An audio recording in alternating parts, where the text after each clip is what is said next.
بسم اللہ الرحمن الرحیم۔ السلام علیکم 5 کلاس۔ آج ہم حسن سلوک کے باقی ماندہ مشق کے سوالات کر لیتے ہیں۔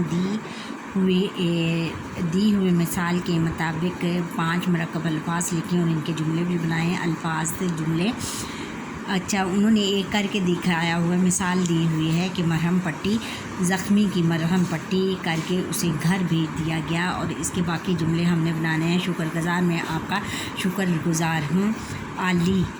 عالی شان، آپ کا گھر بہت عالی شان ہے، خوبصورت، یہ گھر بہت خوبصورت ہے۔ اور پرسکون، ہر کسی کو پرسکون زندگی گزارنے کا حق ہونا چاہیے۔ اور اعراب کو مد نظر رکھتے ہوئے کالم الف میں دیے ہوئے الفاظ کو کالم بے میں دیے گئے معنی سے ملائیں۔ کالم الف اور کالم بے۔ گن کا مطلب ہے گننا، اور گن خوبی، دھن شوق، دھن دولت، میل ستون اور میل گندگی۔ اچھا، حرف شرط ہے آگے بچوں، حرف شرط اور جزا ہے، اس کو ہم حرف شرط و جزا۔ دیے ہوئے جملے غور سے پڑھیں۔ اگر بارش نہ ہوتی تو میں آؤں گا، اگر بارش نہ ہوئی تو میں آؤں گا۔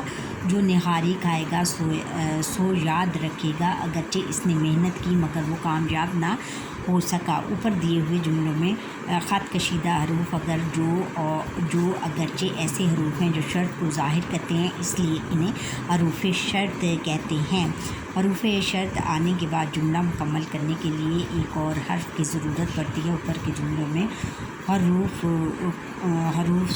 تو، سو، مگر ایسے حروف ہیں جو حروف شرط کے جواب میں لکھے گئے ہیں، انہیں حروف جزا کہتے ہیں۔ حروف شرط و جزا جس جملے میں آئیں وہ جملہ عام طور پر طویل ہوتا ہے اور 2 حصوں پر مشتمل ہوتا ہے، یعنی جو جملہ 2 حصوں پر مشتمل ہو اور ان کو جوڑنے کے لیے جو حروف ہم استعمال کرتے ہیں ان کو حروف شرط و جزا کہتے ہیں۔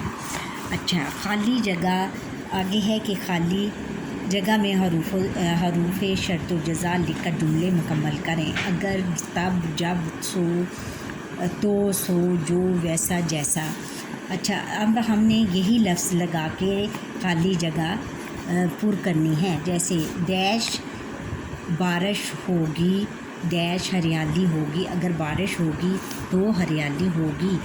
ڈیش بو گے، ڈیش کاٹو گے، جو بو گے سو کاٹو گے۔ یہ محاورے بھی ہیں، انہوں نے اس میں کچھ محاورے بھی دیے گئے ہیں اور ان کو خالی جگہ کے طور پر استعمال کیا گیا ہے۔ یہ بھی محاورہ ہے، جیسا ڈیش کرو گے ڈیش بھرو گے، جیسا کرو گے ویسا بھرو گے۔ ڈیش وہ وقت پر دوا لیتا، ڈیش جلد صحت یاب ہو جاتا۔ اگر وہ وقت پر دوا لیتا تو جلد صحت یاب ہو جاتا۔ پڑھیں۔ دی ہوئی عبارت درست تلفظ اور روانی سے پڑھیں، بعد ازاں اسے اپنے الفاظ میں بیان کریں۔ اسلام سے پہلے لڑائی میں پکڑے جانے والے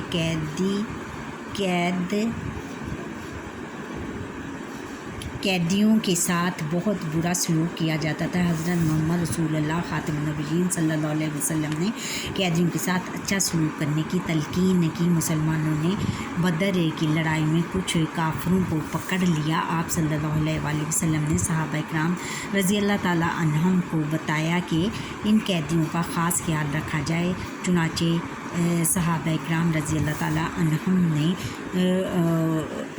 نے خود بھوکے رہتے، کھجوریں کھا کر گزارا کر لیتے، لیکن قیدیوں کو اچھے سے اچھا کھانا فراہم کرتے۔ ان قیدیوں کے ہاتھ پاؤں رسیوں میں جکڑ دیے گئے تھے، جس کی وجہ سے وہ درد سے کراہنے لگے۔ ان کی آوازیں سن کر آپ خاتم النبی صلی اللہ علیہ وسلم بے قرار ہو گئے۔ صحابہ کرام رضی اللہ تعالیٰ عنہم سمجھ گئے کہ آپ خاتم النبیین صلی اللہ علیہ وسلم قیدیوں کی تکلیف کی وجہ سے بے چین ہیں، چنانچہ انہوں نے قیدیوں کی رسیوں کی گھریں ڈھیلی کر دیں۔ قیدیوں کو